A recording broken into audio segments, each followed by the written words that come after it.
Sige, magandang Biyernes po naman ng umaga sa ating lahat mga subscriber.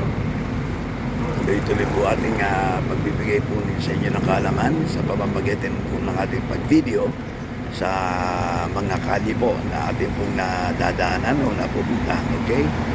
Ngayong araw po ng Biyernes, nandito po naman tayo sa kalye po ng kanto ng Blumentritt along Dapitan po. Ngayon ay past 7. Okay? Yeah, past 7 na po. Okay, Friday. Thanks God, it's Friday. Higa nga. Okay? Ito po, meron po tayong napunan dito na magandang informasyon para po sa mga nakatira sa malalayong lugar. Ano? At para hindi po sila higa nga maghabol sa oras. Lalo-lalo na kung ang opisina po nila ay nandito po sa Manila. Sa kanilang mga anak po sila na nag-aaral dito po rin sa Manila at malapit po sa Quezon City. Okay, ito pong nakita po natin isang lugar ay tinatawag nating building, pero siya po ay mga paupahan. Magagawa lang po. Ready for residential na po ito. Commercial at residential po. Okay? Yun po ang nakita po natin. At ito po, ipakikita po ng inyong likod kung gaano kaganda ang igang lugar na ito at ang building na ito. At kung sakaling gusto po ninyo na mag-inquire, ito po ang kanilang mga telepono. Okay? Ito na po tingnan po ninyo mga subscriber. Magandang Friday po muli. Ito po, ito na po sa inyo kung saan po at kung anong lugar po at kung anong klase po.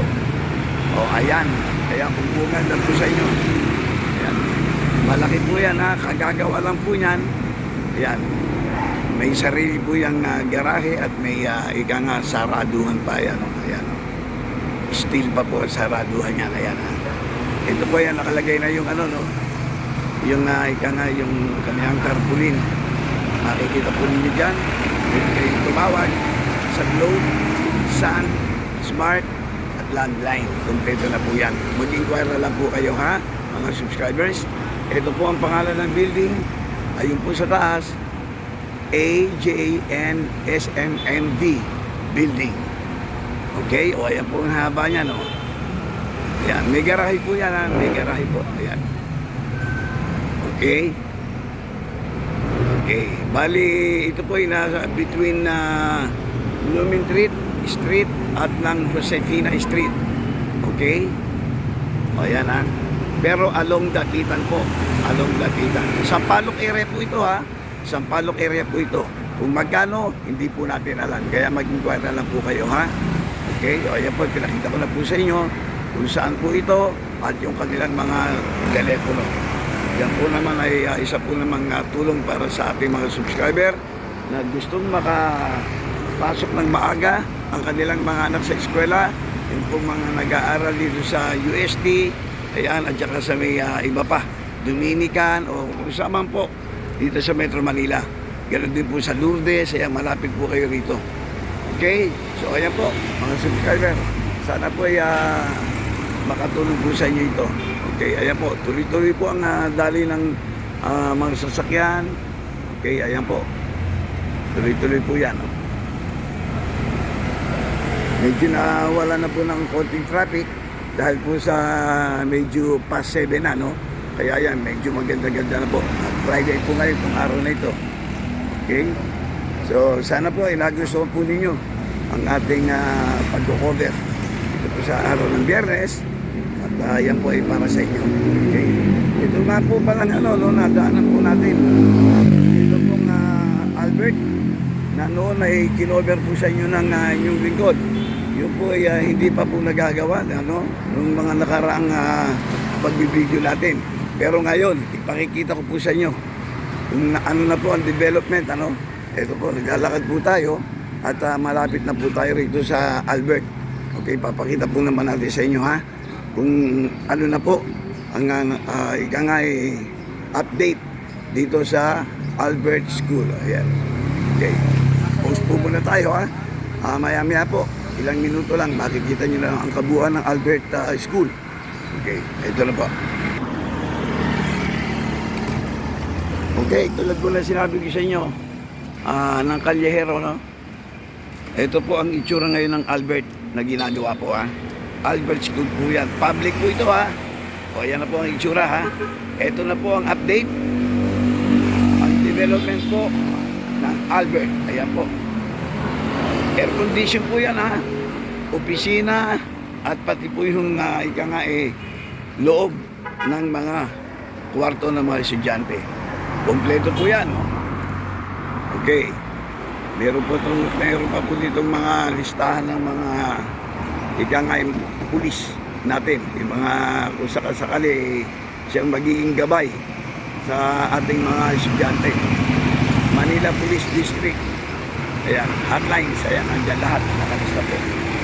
Okay, lalapitan po natin ng konti, ha, para makita po ninyo. Para kompleto po tayo. Ayan, nakalagay. Balik eskwela. Okay? Ayan po. Balik eskwela po yan. Ayan. With aling police. Aling police everywhere. Okay, o ito naman po. Ito po ang kompletong mga telepono ng Manila Police District. Hotlines po ito, ha. O ayan po. Binibigay po sa inyo ng Callejero. May Rayber Salona. Yung po mga hotline. Kompleto po yan. Ayan, makikita po rin yan. Ayan. Nandito po tayo, ha, sa Dr. Albert Elementary School. Ayan. O Alejandro po. Dr. Alejandro Albert Elementary School. Ayan. Nilalakad po natin para makita po ninyo mabuti, ha.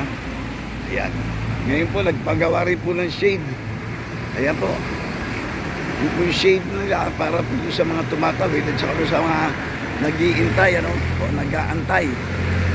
Yan po, yung mga nag-aantay po na estudyante ng sasakyan para hindi po naman sila mainitan or hindi po sila mabasa. Okay, pag meron ulan. Okay, ito po, ayan na, medyo 95% na ito, 100% ang gawa na po itong Albert School na to. Ayun po, liwa-liwanag. Dr. Alejandro Albert Elementary School. Wala po tayong makakapanayam, ano? Puro po mga nagtatrabaho lang nandito, eh. At nakasarado pa po. Pero I presume, baka next year, na po ito. Ayan po, gawa na, ho. May basketball court pa, ha? Sa napakagandang proyekto po ito ng Manila. Okay? Ayan po. Nakikita nyo naman, oh, ayun yung basketball court, andun, oh. So, ayan po, ha? So far, yan po ang ating maibibigay po sa inyo at may babalita sa inyo, ang Dr. Alejandro Albert Elementary School. Okay? Kompleto na po ito. Inuulit ko, this is public school. Okay? Ayan po. At air condition po ang mga opisina ng mga magtatrabaho rito at lahat po ng mga rooms o kwarto ng mga batang mag-aaral dito. So that's it.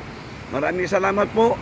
Magpo-post po muna tayo at mangangalap pa po tayo ng iba pang maaari nating makita at ihahatid po natin sa inyong lahat. Okay? Maraming salamat po sa walang sawang panonood sa ating video Callejero by Ray Bersalona. Thank you. Good Friday po.